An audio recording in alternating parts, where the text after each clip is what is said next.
بالله من الشيطان الرجيم. بسم الله الرحمن الرحيم. خلق الإنسان من صلصال كالفخار وخلق الجان من مارج من نار فبأي آلاء ربكما تكذبان. صدقت يا رب العالمين.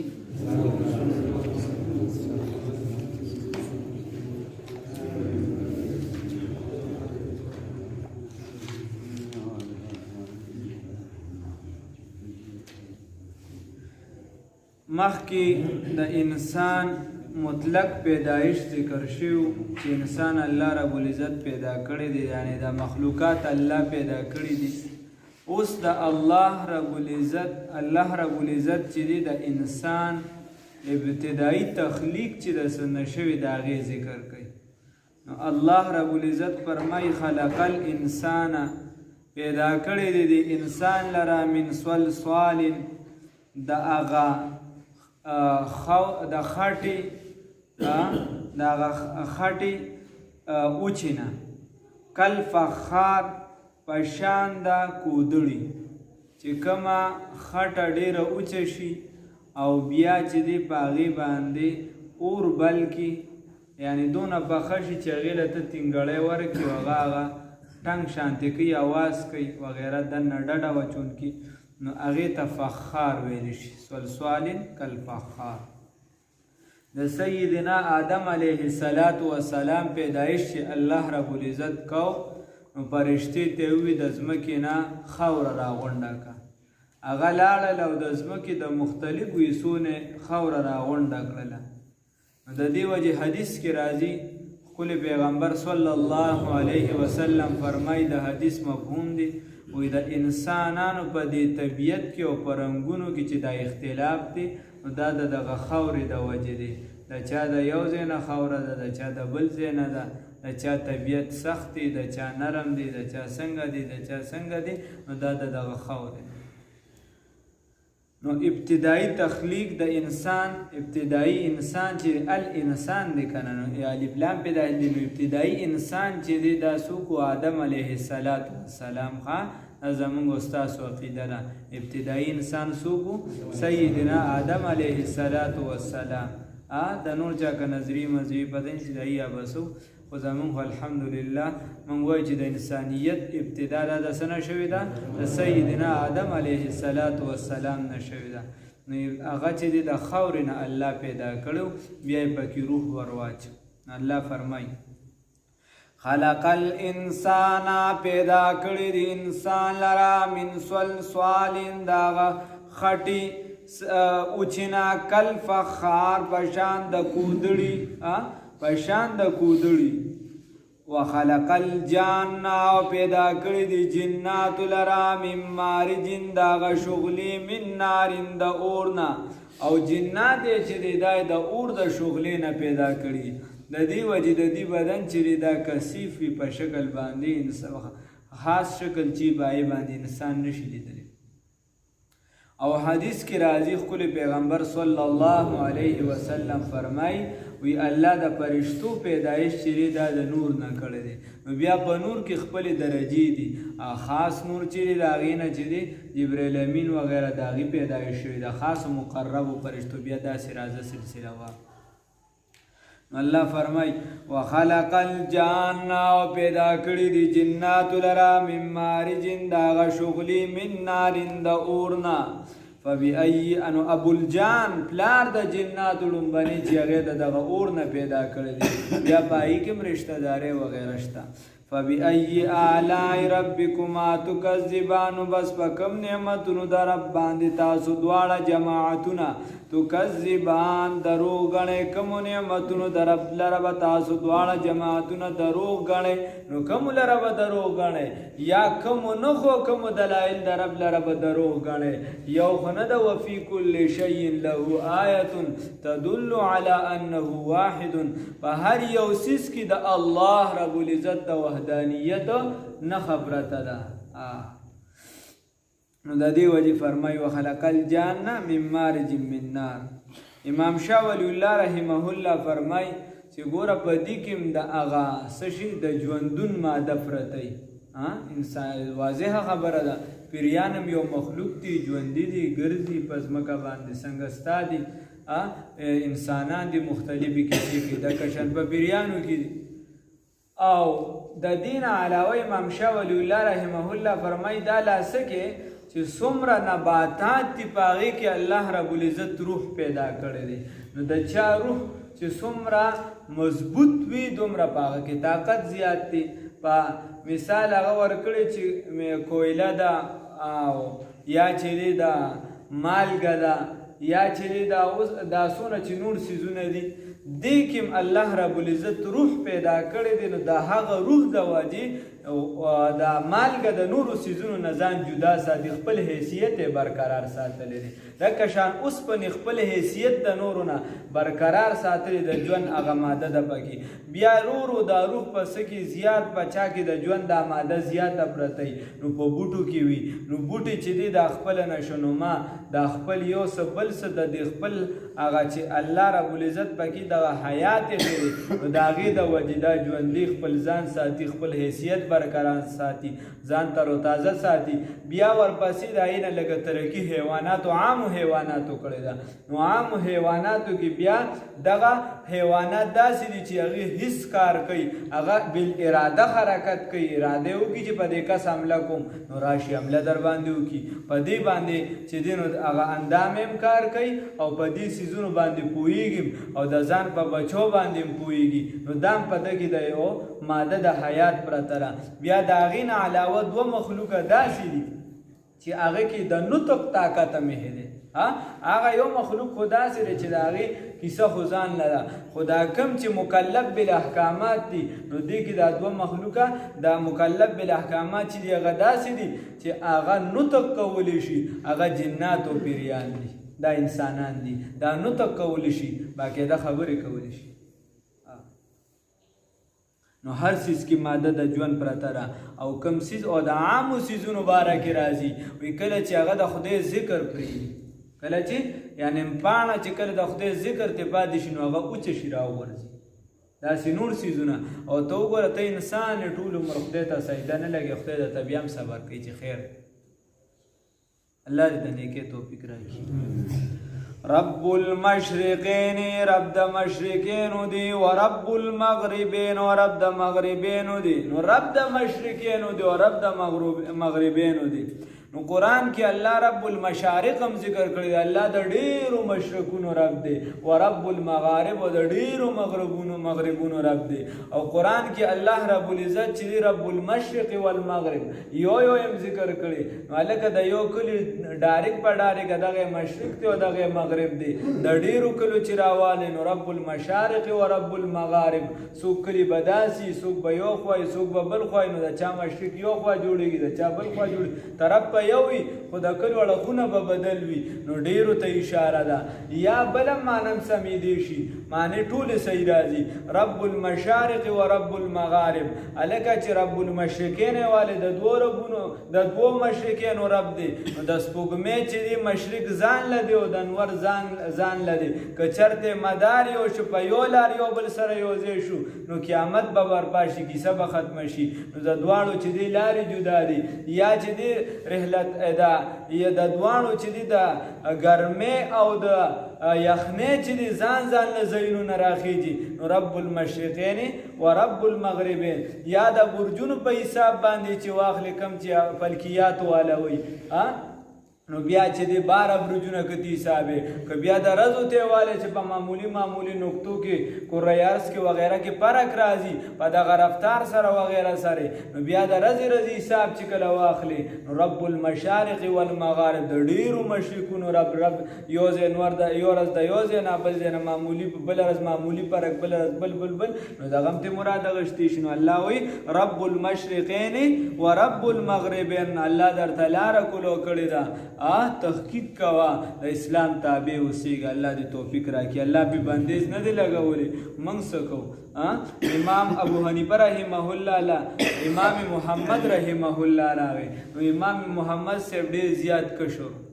امام محمد صاحب ډېر زیات کشو نو څوک وایي چې د ابتدایي طور چې کله امام ابو حنیفه صاحب راغی نو دی دا و کالو یا چې دینو بلوغت ته رسیدلو بعضې وایي چې بلوغت ته رسیدلو بعضې وایي د 7 کالو چې 7 کالو نه هغې خو دا واقعه د بل چا سره تړي خو چې د 7 کالو نه کم زیات حساب وایي چې نه بلوغت ته رسیدلو نو هغه زمانه تاسو په خپله د مشران پې ښه پوهېږئ چې ډېره پاکه زمانه وه یعنې تاسو ما ته یو مشر خبره کوله وایي موږ به چې شرعي غسل لا باندې وړېده نو موږ به چېرته ملکونه پناه کول د شپې لرې چېرته نیرته یو خوا بل خوا به تلو هلته به هم چېرته غسل وباسه نو اوس ته حساب ولګه وخت تر وخته زمانه کې څومره چې دی پاک دامني ختمیږي او بې حیایي وغیره څومره جوړې نیسي نو دا څه بده نه ده بعضې غسلونه خو بې حیایي درته یادوم چې د سترګو نه رس سره د حیا ماده څومره وځي نو اوس ته د دې په حساب وګوره چې د امام ابو حنیفه رحمه الله زمانه به څنګه پاکه وه امام ابو حنیفه رحمت الله علیه له یو پیره راغی امام محمد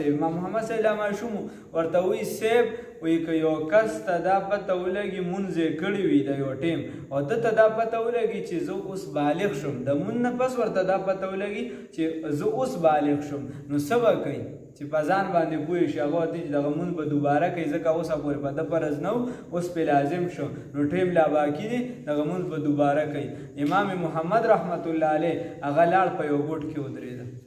اوس وګوره یعنې په دې دور کې ډېر خلک تپوس نه شي کولی شرعي تپوس یې نه شي کولی بده ده خو نه شي کولی بیا د ځان نه لږ اړوان دي دور واخلو مشران چې دي کوم دي ته خپل خبرې یادې دي د هغې نه چې اړوان دي وانه چې بیا هغه زمانه وه چې څومره پاکه وه خو امام محمد رحمت الله علیه کشر هلک دی دومره پاکه زمانه ده دومره یعنې چې موږ اوس هم د بلوغت ته چې نږدې یعنې 2-3 کاله ورته ته چې مسایل بیانو نو په اشاراتو کې نایاتو کې ورته بعضې وایو ورنه کشرانو ته پکې ډېر احتیاط کوو نو چې هغه به څومره امام ابو حنیفه صاحب ورته ډېر حیران شو وایي ډېر پویه ماشوم دی هوښیار دی کاش چې علم وکړي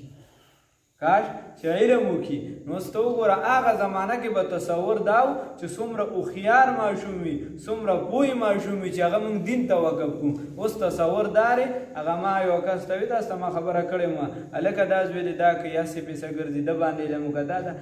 نو هغه زامن یې اوس ښه دی الله ربالعزت یې ښه ساتي خو ما ته وي هغه یو پکې داسې و چې یعنې بس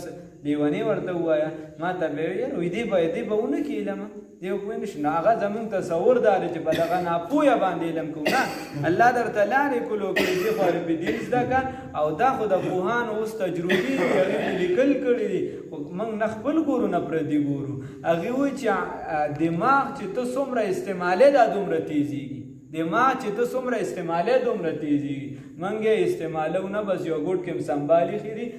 پیسې هم سنبالي ښې دي نه پکې د مړ شي سړی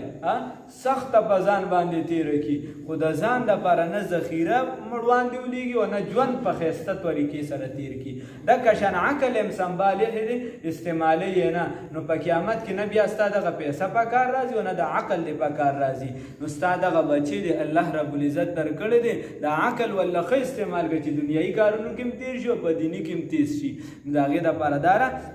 الله ورته لار کولو کړې ده چې دې د دنیایي علم هم زده کړي دیني علوم هم پې زده کړه نو بس تجربات دې بیا کوي بل څه دې کوي نو چې تا بیا اوس دغه د سره دا لار ورته نه ده خورې نه به څه کوي دې سیزونو کې احتیاط پکار دی. نو امام ابو حنیفه رحمت الله علیه یو ارزو وه دا خواهش یې وکړو سبا پلار راوستو وي صاحب دا بچی علم ته چې دی وقف کوم دی به علم وکړي. امام صاحب ورله وی چې ښه د ده په مخ خو لا ګیره نشته زه ته داسې وکړه چې دی دغه وکړي داسې ورته ما درته پاکه زمانه وه هغه ورته زه دی حفظ وکړي وړومبې هغه چې لاړ ورځې پسې ورپسې راوسته وایي صاحب دا والی وایي ما لوی چې حفظ به وکړي امام صاحب خپل هم حافظ و نو هغه ورلی صاحب یاد کړی دی قرآن. امام ابو حنیفه صاحب ته د قرآن په سختو ځایونو کې تپوس وکړه هغه بالکل ټیک ټاک چې سمې ووی بیا امام ابو حنیفه صاحب ورته وی چې یا د یو چونکې ستا ګیره نشته ته ماته مخامخ کښېنې نو هغه د تقوادار خلک و لوی خلک و پاکه زمانه م ورته چې ما سره یو سایډ ته کښېنه یا د یو ستنې برجې شاته کښېنه د دې وجې د هغې دواړو چې کله مسله راشي امام ابو یوسف صاحب ځان لوي او دا دواړه یو ځای نو دې دواړو ته بیا طرفین ویلی شي طرفین ورته ویلی شي. نو خبره داره بیا د هغه نه الله جوړ کړ امام محمد رحمه الله. نو لږ احتیاط پکار دی دغې طرف ته تک پکار دی الله لارې کلو کړي دي. رب المشرقین رب د مشرقینو دی او رب المغربین او رب د مغربینو دی. فبأي آلاء ربکما تکذبان نو بس تاسو د خپل رب په کومو نعمتونو کومو نعمتونو د رب لره به تاسو دواړه جماعتونه دروغ ګڼئ. بس تاسو به د خپل رب کومو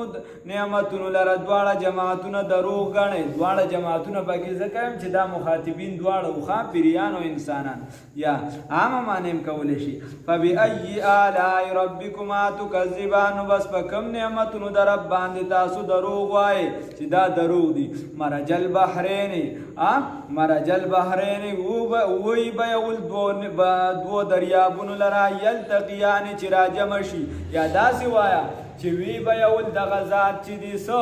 دوه قسمه اوبه یلتقیان د پاره دي چې راجمع شي. نو په دې باندې بیا خلکو لیکل کړي تکي صاحب اوس امریکې ته تللی نو هغه وایي چې هلته مې یو دوه دریابونه داسې شته چې یو بالکل تکې تورې را روانې دي او دواړه یو ځای داسې را روان دي یو تکې سپینې اوبه دي لکه شان په انډیا کې شاه اشرف علي تنویر رحمه الله هغه لیکل کړي دي چې دلته کې یو دوه دریابونه یو شان نه روان دي یو ځای بالکل را روان دي او معمولی فرق هم پکې داسې نه ښکاري یو تکې سمې خوږې دي او یو چې دی ترخې دي دواړه لکه شان مختلف. نو هر ځای کې دوه قسمه اوبه ترې واخله هر ځای کې کیدی شي بعضو بیا د عربو بعضو ملکونه هم لیکلي دي. نو الله رب العزت فرمایي چې دوه قسمه اوبه یې روانې کړي دي یلتقیان چې راجمع شي خو بینهما برزخون د دې په منځ کې یوه پرده ده لا یبغیان چې په یو بل باندې تیرې نه کوي د پاره دی چې په یو بل باندې تیرې نه کوي. نو یو د بل دواړه یو ځای بالکل دریابونه روان دي خو د دې خوند جدا دی د دې جدا دی. اوس پې ته لګیا چې څومره تحقیقات پې کې کار څه کې خو ډېرې څیزونو د ستا علم نه رسي ستا عقل نه رسي دا د الله رب العزت علم دی. بینهما په منځ د دوی کې برزخون حاجز دی یعنی پرده ده لا یبغیانې چې په یو بل ور نشي چې دا اوبه په یو بل نشي ورتېرېدی یا دا اوبه په یو بل باندې ورتېرې نشي چې نو ورتېرېږي په یو بل باندې دا اوبه. فبأي آلاء ربکما تکذبان نو په کوم نعمتونو د رب باندې تاسو ناشکري کوئ یا په کوم نعمتونو د رب باندې تاسو دواړه جماعتونه دروغ وایئ په کوم نعمتونو د رب باندې به تاسو دروغ وایئ. یخرجو راوباسي منهما د دغه دواړو دریابونو نه د دغه دوو قسمه اوبو نه اللؤلؤ ملغلرې والمرجان او مرجان غټې ملغلرې او وړې ملغلرې یا مرجان نور د مفسرینو په والله اعلم چې اوس پې څه تحقیقات دي خو مختلف دغه چې دا په سمندر کې یو قسمه بوټې راخېږي او هغې کې بیا داسې کېږي او څه یادوي او هغې کې بیا یو کاڼی کېږي هغه بیا چې دی د طب والا چې دوایي دپاره استعمالوي او عام طور خلک یې د ښایست دپاره استعمالي مرجان متعلق دغه څیزونه لیکي څه بعد او ملغلره چې د نو عام طور د عبدالله ابن عمر صاحب غالبا یو روایت ذکر کوي او دی وایي چې په صحیح سند سره هم ثابت دی چې کله الله رب العزت باران وکړي او د باران ساس کې ډایرکټ په ډایرکټ په دې سمندر کې داسې بعضې څیزونه صدف چې موږ څه ته وایي دا الله پیدا کړي هغې ته ډایرکټ دغه ساس کې ورشي دغې نه الله رب العزت دغې کې ملغلره پیدا کړي.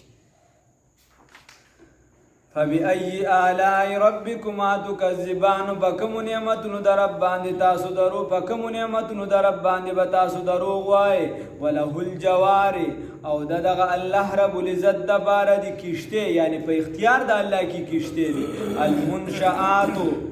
اوچت ولاړي فی البحر په دریاب کې کل اعلام پشان د غرونو یا اعلام د علم جمع ده په دغه باندې سی ورته په دې کشتو باندې بچا کمی جنډې وي نو داسې ګویا دا کشته دي چې داسې ښکارا دي هر چاته پته لګي وله الجوار او دغه الله رب العزت د باره کشته دي المنشآت سشي اوچت ولاړې فی البحر په دریاب کې کل اعلام پشان د سشي پشان د غرونو نو مخکې کمزوري کشته وي ګوره پاغې کې الله رب العزت انسان له طاقت ورکړي پاغې کې سفر کولی بیا بادبانی کشته پاغې کې الله رب العزت انسان له طاقت ورکړي دا غي نه وخت تر وخت ترقی کیږي اوس پټنونو پمنونو کې سړې روان دي ترقی وکړه لاغې کې الله رب العزت خو بنیاد الله رب العزت ورته چې ما اجازه دی وبول ورکړي دي چې دا نه تاسو ډوبوي نه تاسو خرابوي ورنه یو ستن قدرې په سوک نشي او هغه چپی عقل مغه ته حیرانیا چې انسان دغه د موږ سر دغه نږدې دی کراچي سمندر چې سړی په غاړه باندې ودرېږي نو هغه چپی ته الته سوک نه ټینګي نو انسان عقل ورته حیرانی چې دې ته یا چې بیا انسان د سمندر دی منځ شي مثال په تور نو چپی ته ډیر جازونه چې الله رب العزت نه ټینګي ختشته کو ورته غي ته ټینګ شي خدا د الله رب العزت احسان دی الله فرزونه ده الله په دې مخلوق باندې رحم کوي او الله دې مخلوق تخپل نعمتونه خي او قیامت ته نږدې به نورم زیاتي د قیامت د نشانونه دا نشانی ده چې د ازمکه بخپل خزانه روباسي دا بروباسي نور شیزونه بروزي نور بروزي نور به ترقی کیږي په تیزه سره به کیږي نو الله رب العزت په ایمان استقامت را نصیب کړي فبأي آلاء ربكما تكذبان بكم نعمتونو در رب باندې تاسو بد بكم نعمتونو در رب باندې به تاسو دروغ وای بكم نعمتونو در رب باندې به تاسو دواړه جماعتونه څه کوي دروغ بوای نو ای کې تاسو دروغ نشه کولی یو څه بل څه نشه کولی بس دا صافه خبره د هر کسې لیدي شي خو خبره داسه ده چې څوک یې مني او کنه خبره پدای کړي الله دې په سمجھ را نصیب